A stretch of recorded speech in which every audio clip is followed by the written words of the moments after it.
Olá, seja bem-vindo à TV CDL São Paulo, a casa do varejo paulista. No programa de hoje, De Frente para o Varejo, temos a honra de entrevistar Emerson Fernando Freitas. Emerson é gerente de prevenção, perdas e riscos do Grupo de Lojas Caidu. Com 25 anos de experiência em prevenção de perdas e riscos, 30 anos de varejo, com passagem de segmentos farmacêuticos, artigos esportivos, transporte, logísticas e muitos outros. Especialista no setor de modas, formação em administração de empresas, contábeis, especializado em auditoria externa pela Universidade Federal de Minas Gerais, gestão contábil e tributária pela Universidade Novos Horizontes, MBA em Gestão Estratégica de Negócios e Varejo, e experiências na Centauro Esportes, Marisa, Mira Transporte e Caidu Modas. Emerson, quero agradecer, em nome da Federação, a disponibilidade do teu tempo em estar aqui conosco e trazer esse assunto que é muito importante para todo varejista. E para a gente começar, já esquentando o programa de hoje, Emerson, eu gostaria que tu falasse um pouco, trouxesse, né, e depois a gente vai se aprofundando, quais os tipos de perdas e riscos, né, que existem, principalmente para o varejo. Boa noite, Vitor. Hoje as modalidades de perda elas são classificadas da seguinte maneira, né? Erros operacionais ou administrativos, furto, que pode ser qualificado entre interno e externos, a quebra operacional, que é o que a gente chama de perda conhecida, né, e pelo varejo supermercadista e drogaria, normalmente são os produtos que você perde por vencimento, por avaria, por dano, né? Que é o caso do FLV, né, que são os produtos, frutas, verduras e legumes que você tem que consumir ele em pouco espaço de tempo. Não consumiu, ele perde. Então, ele é uma modalidade de quebra. Você tem fraudes, né, praticadas por terceiros internos ou terceiros externos. Né? Os terceiros externos são aqueles terceiros que vêm fazer um trabalho no seu estabelecimento de forma temporária, ou seja, ele é pontual. Tem aquele que é recorrente, né? Às vezes você tem, por exemplo, uma empresa de limpeza, né? Que tem contrato frequente e presta serviço de conservação. Então, esse agente ele pode, né, se não monitorado, né, ou o processo bem desenhado, ele pode te trazer prejuízo. Um dos exemplos aí de terceiro assim, que me vem à mente. Né? Hoje, 37% das perdas, quando eu olho para segmento farmacêutico e segmento supermercadista, 37% está concentrado em quebra operacional, ou seja, eu perco um produto, perco meu estoque, né, 37% do meu estoque, com avaria, ou porque venceu o produto, não acompanhei o vencimento desse produto, ou eu excedi na compra, né, errei na mão da compra, e aí eu vou ter, obviamente, eu vou perder o produto, ele vai, que a gente chama de micar no estoque, né, às vezes eu tenho que liquidar e aí eu perco margem nesse produto, isso quando eu consigo vender. Esse é um dos mais agravantes para esses dois segmentos, que é farmácia e supermercado. Quando eu vou para o segmento de moda, né, varejo, calçado, né, esse segmento ele sofre mais com o furto. Né, e é o furto praticado, seja ele por funcionário, seja ele por terceiros. Né. Hoje existem quadrilhas especializadas, né, em furtar produto. É quase que uma linha de produção. Né? Cada um tem um papel. Tem o cara que vem para tirar a etiqueta de proteção de alarme, né? Tem aquele que vem para recolher, tem o cara que vai distrair o atendente, ou se a loja tem a figura do fiscal de loja, tem essa pessoa que vai distrair essa pessoa, tirar ele do foco para poder levar. E levam, normalmente os furtos são furtos a gente chama de furto no atacado. Ele não leva uma peça. Quando ele leva 30, 40, 50 peças. Né? Nossa! Quando o fornecedor, o lojista percebe, ele está com um buraco na área de venda dele, que ele, às vezes, ou ele só vai dar falta disso quando ele fizer inventário. Tá? Então, furto externo é o segundo maior aí agravante. Para o segmento de moda, ele é o maior. A quebra ela é um pouco menor, diferente do que acontece com o supermercado. Furto interno também, ele responde por 14%. Né? É um dos grandes problemas hoje, né? E normalmente o furto interno ele ocorre decorrente de oportunidade. Quando eu não tenho processo, não tenho controle, não tenho gestão, não faço medição, né? Se você mostra para aquele agente interno, né, que está disposto a correr risco e levar vantagem, certamente você vai ter um prejuízo aí. Às vezes os prejuízos são incalculáveis. Né? Varejo, a última pesquisa de prevenção de perdas traz aí 23 bilhões de reais de prejuízo. Bilhões de reais de prejuízo. O Emerson, sem querer te cortar, mas já cortando e depois tu dá seguimento à tua linha de raciocínio, só para não perder essa janela que tu abriu, que eu achei muito interessante, eu gostaria que tu reforçasse aqui o percentual de perdas em furtos externo, provocado pelo público externo, e provocado pelo público interno, só para a gente ver qual é vamos dizer assim, estou falando junto esse percentual. Claro, o interno com o externo somado, né, ele dá 37% somados. Então, né? 34%. Então, eu só te fiz essa pergunta justamente por isso. Tu falou que o público interno é 14, se somar dos dois deu 37, então isso quer dizer que eles são muito próximos, tanto o furto externo quanto o interno. Faz sentido? Exatamente. Na última pesquisa, era a perda externa, né? O furto externo dava 23% do total da pesquisa. Isso ele pode oscilar de ano para ano. Houve anos em que a pesquisa, o furto interno era maior do que o externo. Nossa, e tu vê como essa informação que tu traz, Emerson, é importante, porque isso já acende uma luz vermelha para quem está nos assistindo, e que às vezes a gente tem uma preocupação muito grande com o furto de quem entra na loja, ou seja, esse furto externo, como tu chamas, mas e acaba não se preocupando com o público interno. E algo que tu falou que me chamou muito a atenção, e por isso eu acendo essa luz vermelha para quem nos assistem, quando o agente, como tu denomina, interno, percebe que não existem processos que evitam ou que previnem esse tipo de furto, ele se sente mais à vontade em praticar. Faz sentido isso que eu estou falando, Emerson? Com certeza. Quando você não tem controle, não tem gestão, você certamente vai ser lesado. E o furto ele começa, que a gente não chama no coração da loja, ele começa no caixa. Né? É uma modalidade de furto que ele é que a gente chama de duplo ofensor. Tá?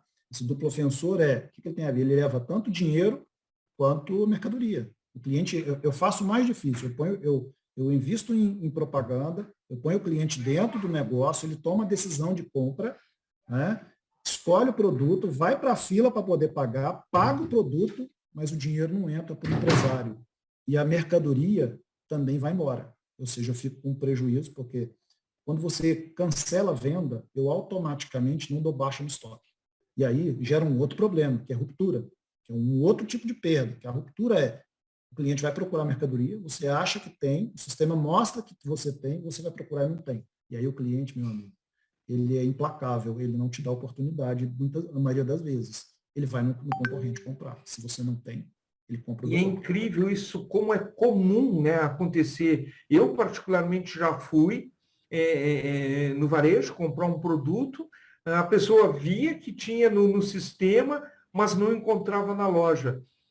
E veja que essa perda, ela não é só material, existe a perda também do cliente, porque eu mesmo me senti muito satisfeito. Eu saí, na verdade, irritado porque Exato. fez eu perder tempo lá, e aí eu tive que ainda ir para outro estabelecimento comercial. Então, tem perdas aí no meio disso que a gente não consegue nem mensurar. Né? É o que a gente chama de perda, o conceito de perda ampliada. Né? A perda ela vai muito mais além do que só a perda do produto. Né? Quanto você vai gastar em ter que investir em marketing para trazer esse cliente de volta?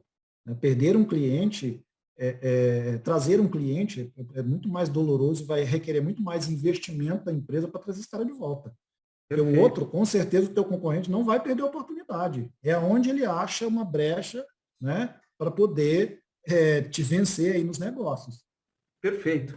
E esse assunto é um assunto tão instigante, ele é tão gostoso da gente conversar que a gente poderia, e principalmente com o conhecimento que tu demonstra ter, a gente cada vez se aprofundar mais, inclusive só num tema. Mas eu gostaria de aproveitar que tu trouxe a questão do caixa e falar um pouco sobre perda financeira, porque às vezes quando a gente fala em perda e risco, normalmente o que leva a pessoa a pensar é justamente essa perda de furto, roubo ou estragou uma mercadoria. Mas existem outras perdas. Eu gostaria que tu falasse um pouco sobre essa questão da perda financeira. Qual impacto traz para o varejo?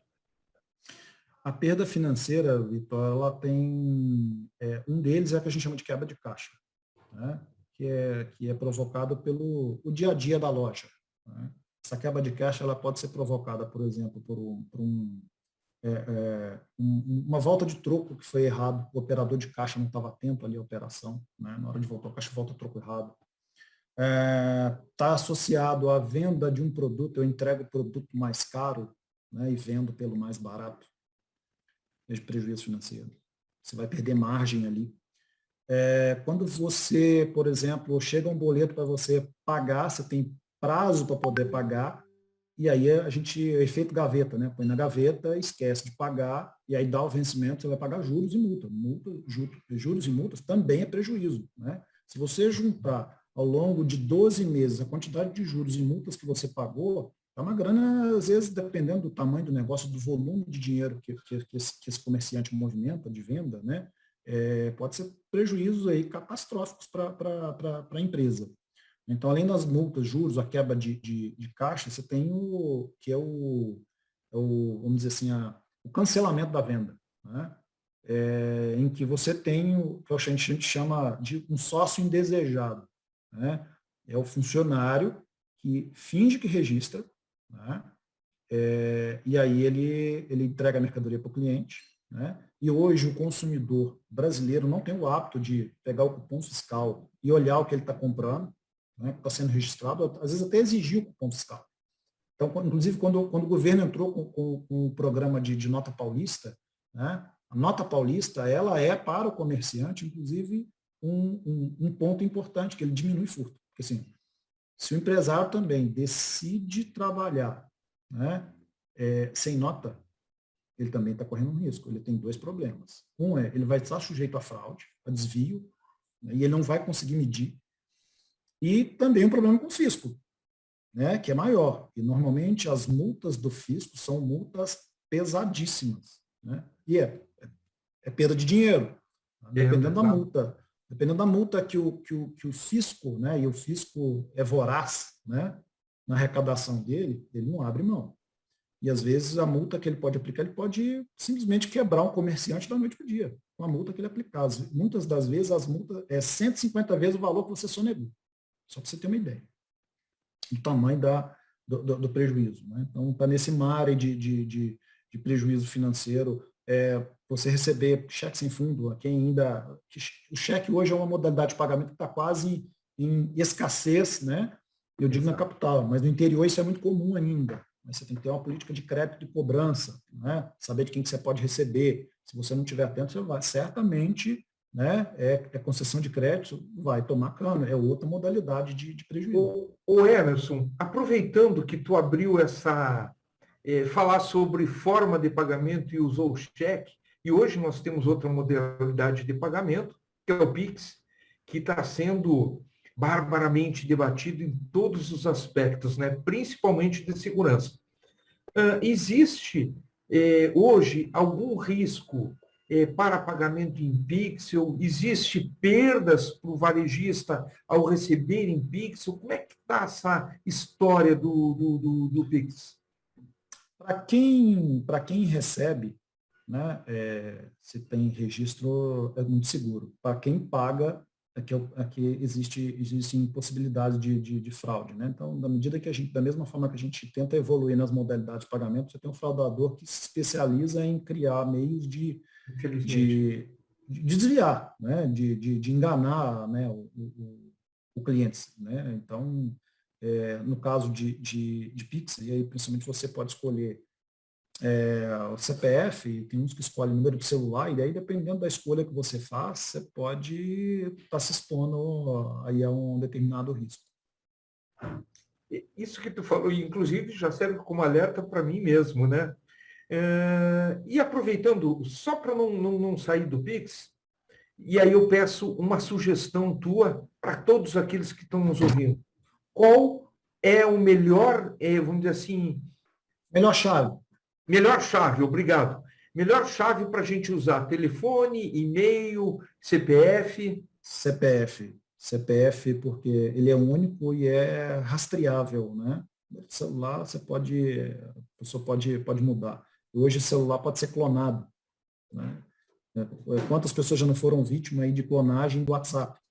E às vezes fazem várias transações, troca senha, troca informação pelo WhatsApp. Muito cuidado, né, em usar o número do celular como Pix. A melhor coisa é o CPF ou o CNPJ, acho que é o melhor caminho, o meio mais seguro.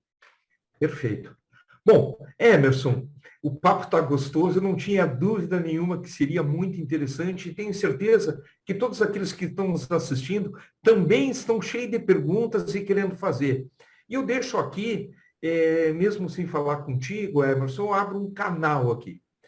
Para vocês que têm o seu negócio, sua loja, seu mercado, o açougue, não importa qual o tipo de negócio. Se tem curiosidade, quer saber um pouco mais sobre riscos e perdas, deixa aqui nos comentários uma pergunta que a gente vai direcionar no Emerson, e eu tenho certeza que ele terá disponibilidade no seu tempo de responder a todos os questionamentos. Então aproveite e já comecem a fazer os questionamentos. Mas antes de a gente continuar, eu vou para um breve intervalo e logo a gente já volta. Não sai daí. É apenas 30 segundos, ok?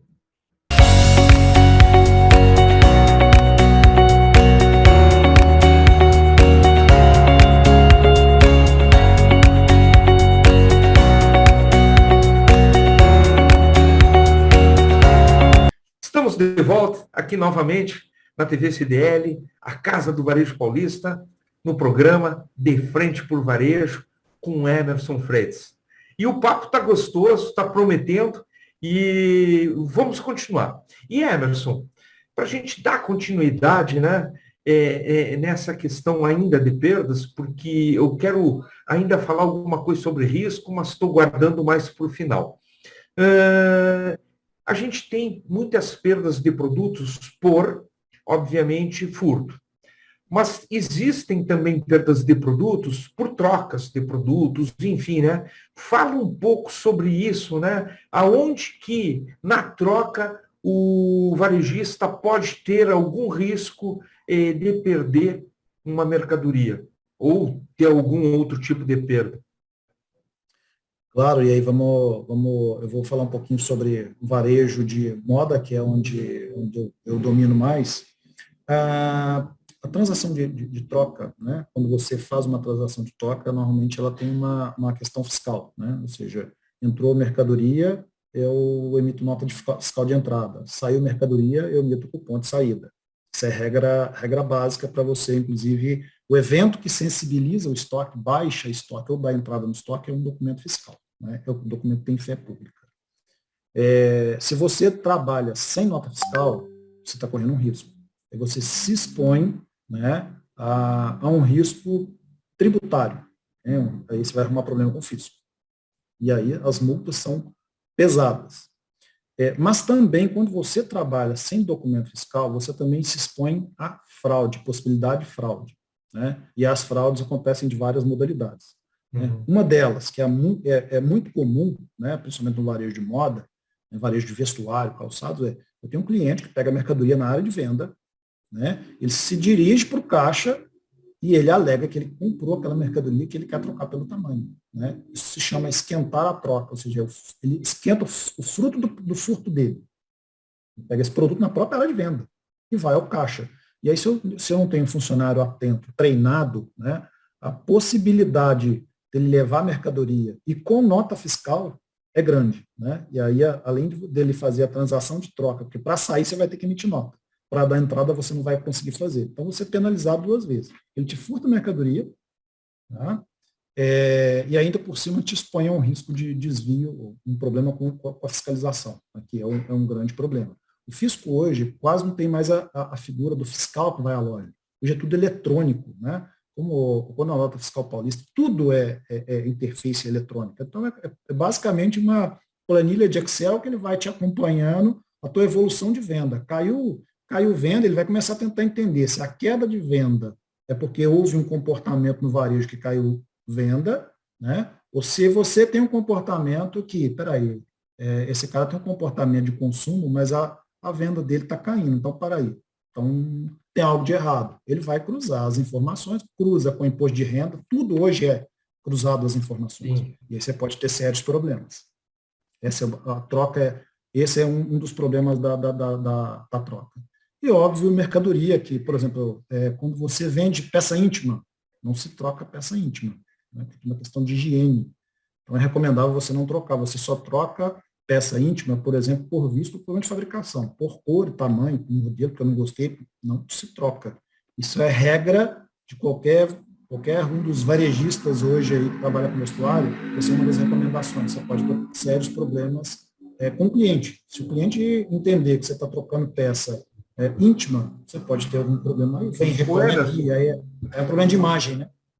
Aproveitando nesse aspecto, porque o Código do Consumidor, de uma certa forma, ele protege o consumidor nesse aspecto da troca e devolução de mercadorias. E ele não especifica qual o produto que deve ou não, né, ser trocado.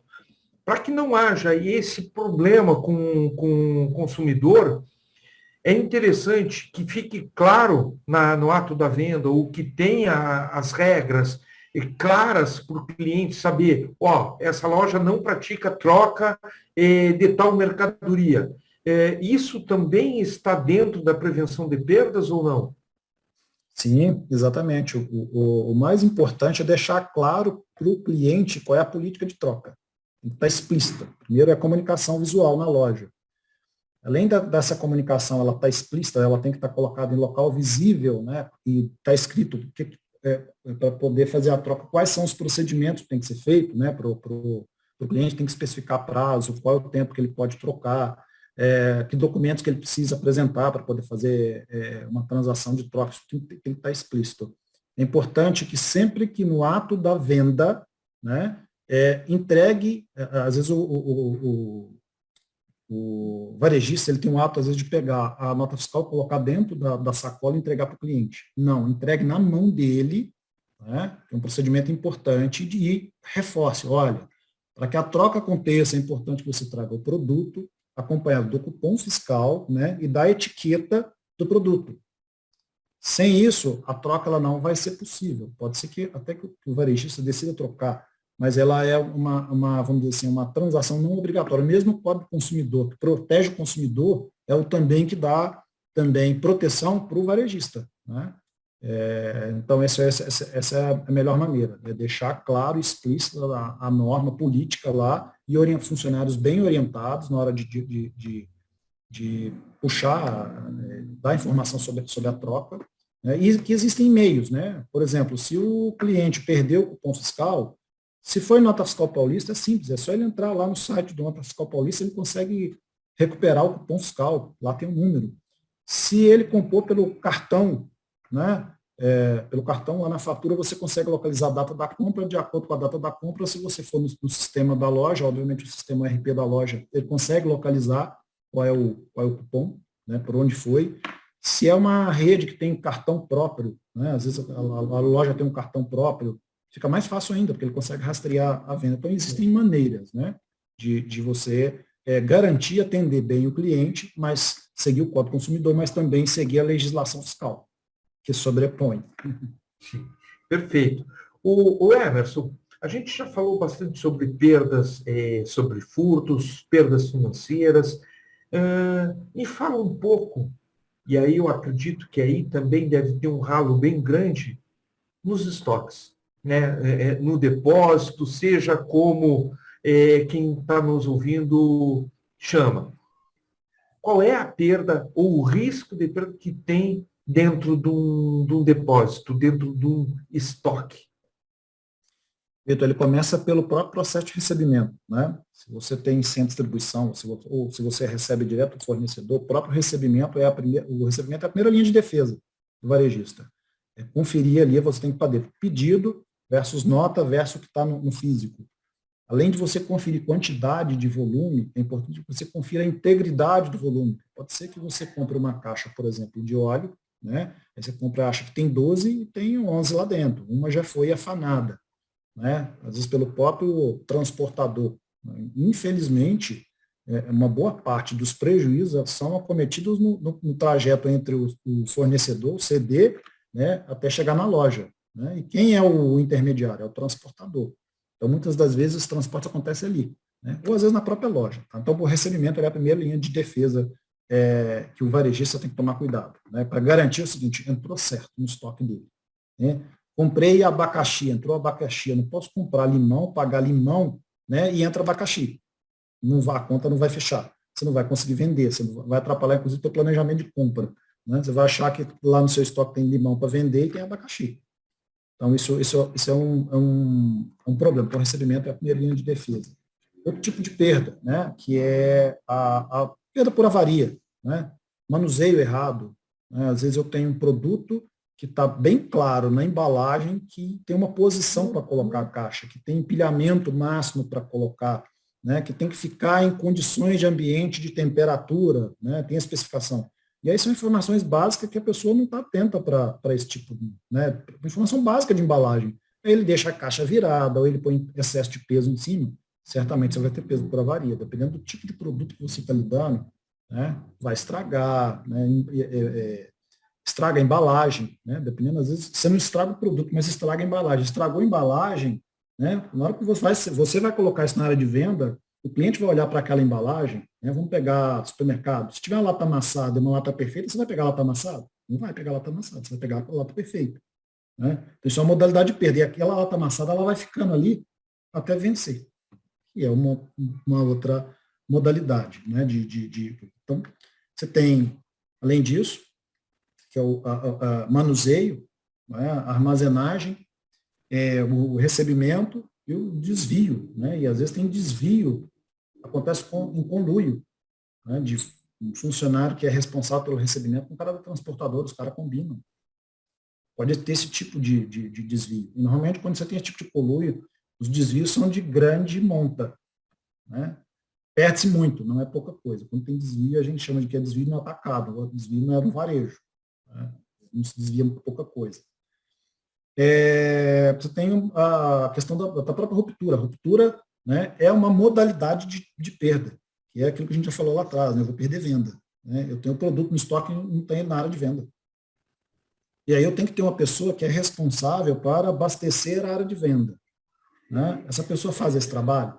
Né? Eu tenho uma pessoa específica para isso, não, eu tenho que ter uma pessoa específica para essa finalidade. Ele tem que ter clareza e tem que ter meio de saber que é o seguinte: o que eu tenho no estoque que eu não tenho na área de venda? Né? A maioria dos varejistas hoje, do ponto de vista de sistema, né, você não tem sistemas que te dá essa condição. O que eu tenho no estoque? Porque o estoque é segregado da área de venda. Né? Mas é um único estoque. E o inventário te permite, né, dependendo da frequência que você faz, você consegue identificar a ruptura. Né, que é eu ter mercadoria dentro do estoque, mas não tem na área de venda. Ou você tem um outro tipo de ruptura, que é a ruptura comercial. Eu tenho um produto que vende muito, ele gira muito, e eu deixei de comprar esse produto porque eu achava que tinha no estoque. Ele não chega para mim. Né? Olha só. Então, essa é uma modalidade. Agora, tu vê o quanto é incrível essa questão de perdas, porque na verdade, não é um ralo dentro da empresa, são vários ralos conectados que fazem vazar. E isso é outro alerta que fica aqui.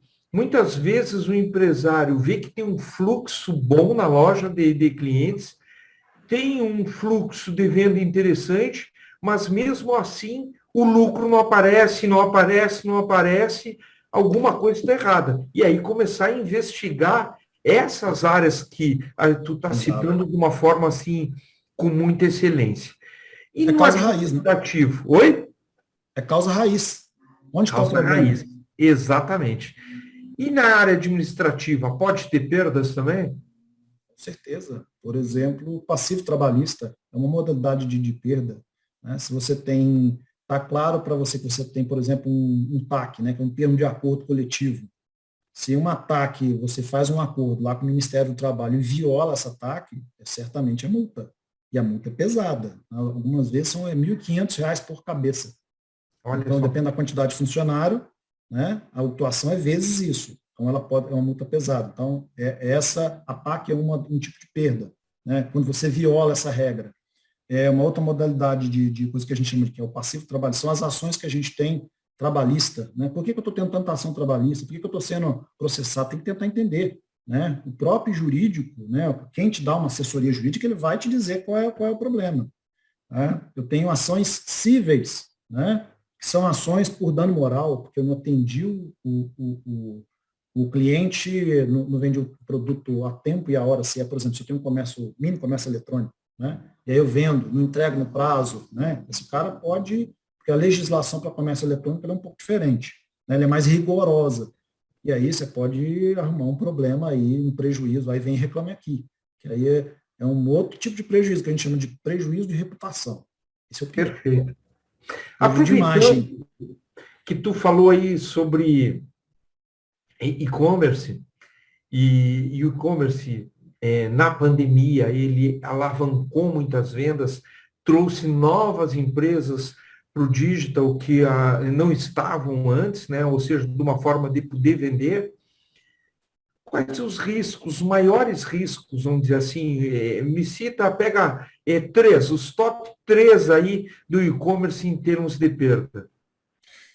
Fraude na modalidade de pagamento, que é a pior delas e a mais pesada. O próprio processo de devolução.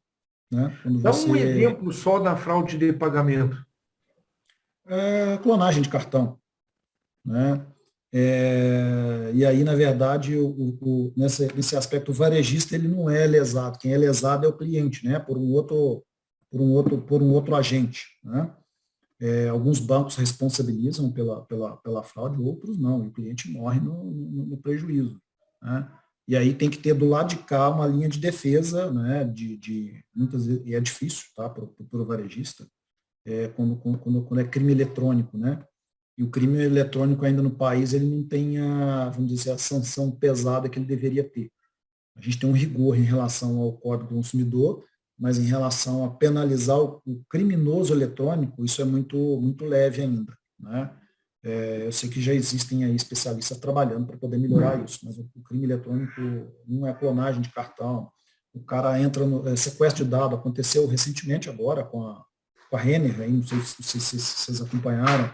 Né? Então, tem sequestro de dados que a Renner teve que pagar uma fortuna de dinheiro para ter os dados de volta. Olha só. Você tem o cara que movimenta dinheiro para a conta do outro. Às vezes não é nem cartão, o cara consegue invadir a conta do outro e fazer pagamento. Né? Então, você tem modalidades às vezes você faz um pagamento, você faz uma transação, um pagamento, e alguém captura esse seu dado. E aí ele fica o hacker fica tentando fazer pagamento, várias tentativas de pagamento até passar. Então, ele joga uma quantidade e vê se passa, joga uma segunda vez e vê se passa. Só que ele não fica ali digitando, ele põe um robozinho que faz tentar isso várias vezes, né, às vezes ao dia. Né, várias vezes, em vários estabelecimentos, em fração de segundo. Então, esse é o crime mais assim que é mais perigoso, né? E o dano é terrível, né? Para o cliente, para o varejista, né? Às vezes para o transportador, todo mundo sai lesado nessa história, né? Um outro que é um desafio para o e-commerce é a devolução, né? Porque quem paga a conta da reversa, se você errar na ida, quem paga a conta da reversa é você. E aí, para piorar, a gente ainda tem pessoas que agem de má fé, né? Clientes que agem de má fé e que ele faz a devolução, ele vai no correio, só que ele não devolve a mercadoria, ele põe uma caixa vazia, ele põe uma pedra dentro da caixa para devolver. Mas ele fica com a mercadoria. Acontece isso, Emerson? Acontece com muita frequência, quase todos os varejistas sofrem com isso. Então, hoje, devolução no e-commerce é o grande, vamos dizer assim, tirando a fraude eletrônica, é o grande calcanhar de Aquiles. Olha É a só. devolução. Ela traz sérios prejuízos. Além do furto da mercadoria, ainda tem o custo do frete da reversa. Quem paga é a empresa. Né? Então, às vezes, ela conseguiu mandar, ela pagou o frete de ida, e aí começa, aí, assim, cada vez que vai e volta, ele vai diminuindo a margem. E aí, tudo que a gente tem de prejuízo quando a gente fala de produto, o efeito é na margem. Né? Além de eu perder o produto, a maioria quando a gente apura prejuízo, ele vai para uma conta na contabilidade chamada CMV, custo mercadoria vendida. Quando ele vai lá para o CMV, né, o que ele faz? Ele faz aumentar o custo médio do produto. Então, se eu comprei um produto por R$3 e vou vender ele por 6, né, quando eu vou lá e realizo, aproprio a perda, faço a baixa no estoque, lanço como perda, R$3 lá, né, eu começo a mudar a média. Então, assim, se antes era 3, aí 3 com 3, qual é a média de 3 com 3? Aí eu vou colocando produto lá. O que vai acontecendo? Se o varejista, uma das estratégias de comércio dele é preço, essa estratégia começa a ficar comprometida. Porque à medida que eu vou jogando no CMV, eu vou aumentando o custo e eu vou achatando a margem. Por quê? Eu não consigo repassar isso para o cliente, principalmente hoje com a concorrência que a gente tem hoje. Né? Você não consegue repassar, porque o efeito, né, quando você repassa no custo, é imediato. O cliente vai comprar, se o teu concorrente tem preço e está conseguindo fazer esse dever de casa, ele certamente vai te roubar o cliente. Né? Então, esse é um dos efeitos, né, vamos dizer assim, tanto da reversa quanto da perda do estoque no geral. Tá? Eu aproveitei aqui a conversa para poder falar sobre CMV, sobre a importância. E o furto, que é de desvio de mercadoria, que ocorre no dia a dia. Né? Quando, por exemplo, a pessoa que trabalha no e-commerce, o cliente vai lá, entra e compra uma camisa. Aí ele põe na embalagem 3 camisas, mas ele só faturou uma. Então, a pessoa que está recebendo, se for um amigo, né, um comparsa, ele vai receber mais produto. E assim, se você não tiver gestão, não tiver ali vamos dizer assim, um aparato de segurança, soluções de inteligência para poder monitorar o estoque, fazer inventário, ter indicadores, né, e fazer uma leitura, você certamente vai ter prejuízos aí incalculáveis, né? Tanto do ponto de vista da mercadoria quanto da reputação, porque essa mercadoria que está saindo agora, ela vai ficar continuando no estoque. Então, você vai continuar projetando o site, vai ter alguém comprando que você não vai ter o produto. Aí esse cara vai entrar no Reclame Aqui, né? Ele vai no Procon, e aí começam os desdobramentos. E aí vem aquilo que tu falou no início, né? As perdas ampliadas. Ou seja, perde aqui, vai perdendo, quando tu vê, tu tá numa lama só e mais difícil de superar. Emerson, eu queria ficar o dia inteiro falando contigo, a noite inteira, e tenho certeza que as pessoas que estão nos assistindo, também com vários questionamentos, gostariam de ficar escutando mais, porque é um assunto muito importante para o varejo, principalmente para o varejo, e aonde existe a real perda, né? Ou seja, para onde vaza todo o lucro do varejista. Mas a gente precisa concluir o programa porque tem tempo. Mas antes de concluir, eu gostaria que tu deixasse uma mensagem, né, falando um pouco aonde são os maiores riscos, e era o que eu tinha deixado por último, para falar, para que o varejista, os empresários possam olhar, opa, aqui são os maiores riscos que eu tenho, então vou, pelo menos, dar uma olhada maior aí. Quais seriam aí os principais riscos de perdas que um varejista tem no seu negócio? Eu vou falar por área, Vitor. Começando lá pelo caixa, que é a principal operação, né? Venda cancelada, né? É importante que você tenha relatórios, inclusive, que possa mensurar volumetria de venda cancelada, principalmente na modalidade de pagamento dinheiro. Né? Esse é um dos grandes pontos. O segundo seria a transação de troca. Fique de olho.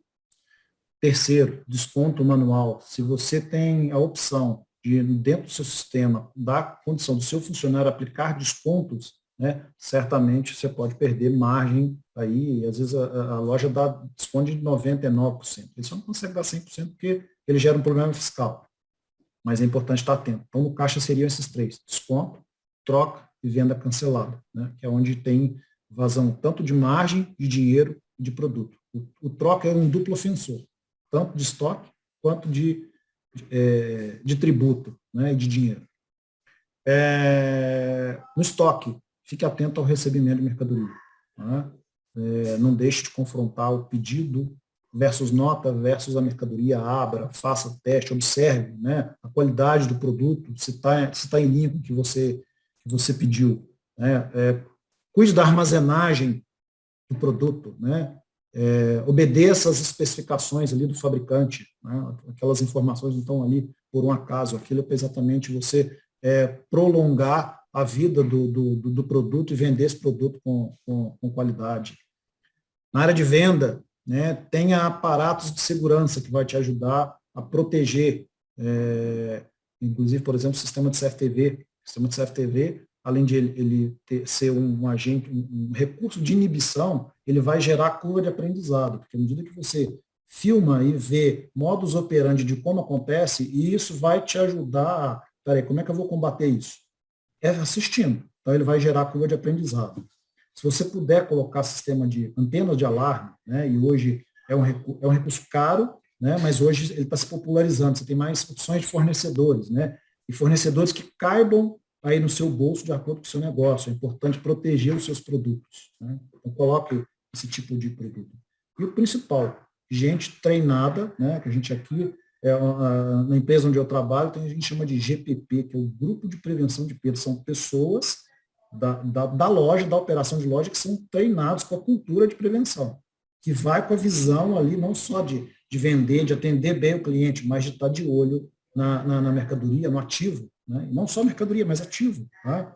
Tem um histórico de furtantes de desktop. Né? O cara entra numa loja para roubar uma CPU, para roubar um monitor, para roubar tablet. Então, guarde esses equipamentos em local que possa ser controlado, que o acesso é restrito, né? E que você possa monitorar.